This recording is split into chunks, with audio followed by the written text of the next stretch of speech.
Isambard Kingdom Brunel was no ordinary man. With a top hat, a telescope, and a vision that defied the horizon, he reshaped the very bones of Britain. The son of a French engineer and raised in the spirit of innovation, Brunel became a symbol of the Industrial Revolution's boldest ambitions. He wasn't just building structures, he was building the future. Born in 1806, Brunel entered the world at the edge of an era when steam was just beginning to replace muscle and bridges were as much about imagination as iron. As a boy, he was solving complex geometry and sketching machines in the margins of his books. His father, Marc Brunel, taught him not just how things worked, but why they mattered. At just 20 years old, Brunel took charge of the Thames Tunnel project after a catastrophic flood nearly ended it. Most would have walked away. He stayed. He redesigned, rebuilt, and reopened the project that would become the world's first underwater tunnel. It wasn't just an engineering feat, it was a declaration that the impossible could be made real. But the Thames Tunnel was only the beginning. Brunel dreamed of speed, steel, and scale. He became the chief engineer of the Great Western Railway, carving tracks across southern England with daring designs. His railways didn't follow the land, they commanded it. Hills were cut, valleys bridged, rivers spanned. He made straight lines through chaos. Among his greatest works stood the Clifton Suspension Bridge, an elegant arch across the Avon Gorge. It would become his legacy in stone and wire. Built on cliffs where many thought a bridge could never stand, Brunel's design floated above the landscape like a dream anchored in iron. He didn't stop with land. Brunel wanted to conquer water. He designed massive steamships, the Great Western, the Great Britain, and the Great Eastern. Each one broke records, reshaped ocean travel, and redefined engineering standards. He didn't build boats, he built floating cities of steel. The SS Great Britain, in particular, became the first iron-hulled ship powered by a screw propeller to cross the Atlantic. Critics laughed at it. Brunel launched it, and it worked.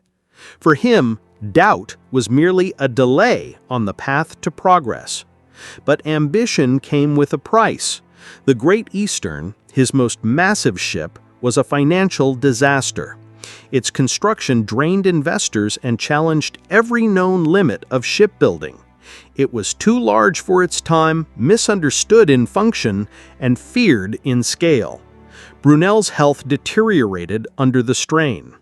In 1859, at just 53, Brunel died of a stroke, exhausted, overworked, and still dreaming. He passed before seeing the Great Eastern complete its first voyage, but the world he left behind bore his fingerprints. Railways, tunnels, ships, bridges, monuments of movement and innovation became his true gravestone. Today, Isambard Kingdom Brunel stands as one of history's greatest engineers. He wasn't just a builder, he was a visionary. In a world of limits, he saw possibilities. In a nation of tradition, he laid the tracks toward transformation. His mind forged the path. His courage laid it in iron. Brunel's genius was not confined to grand projects. It lived in the details. He obsessed over passenger comfort, designing trains with smoother rides, wider gauges, and beautiful carriages. His stations were more than stops. They were cathedrals of iron and glass. He understood something few engineers grasped. Engineering wasn't just about structure, it was about experience. Nowhere was that vision clearer than in London's Paddington Station, which Brunel designed as a temple to motion. Its sweeping arches, soaring roof, and polished platforms welcomed travelers into the future.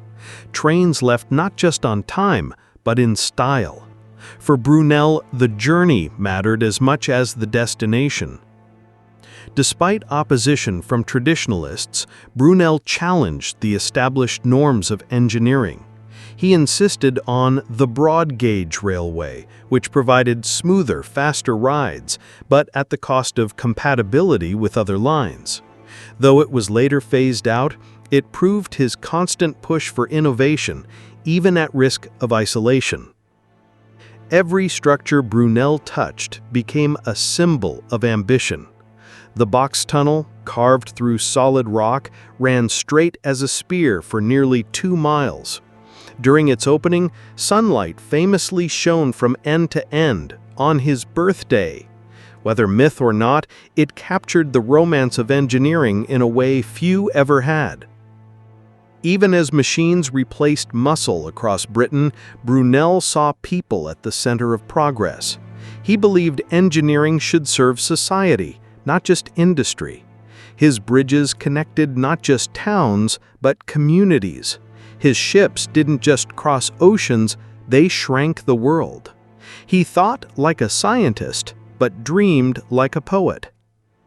Internationally, Brunel's legacy quietly reached American shores. His ship designs influenced naval construction across the Atlantic. His approach to railway planning inspired U.S. industrialists and engineers, especially during the rapid railway expansion of the mid-19th century. Though his fame was British, his influence was global. His resilience became legend. Time and again, Brunel faced failure, collapsing tunnels, skeptical investors, financial ruin, but he always returned, reimagining solutions. He didn't fear failure, he used it. His legacy reminds us that innovation often rises not from certainty, but from stubbornness in the face of doubt. Statues now honor him. His name graces schools, ships, even spacecraft components.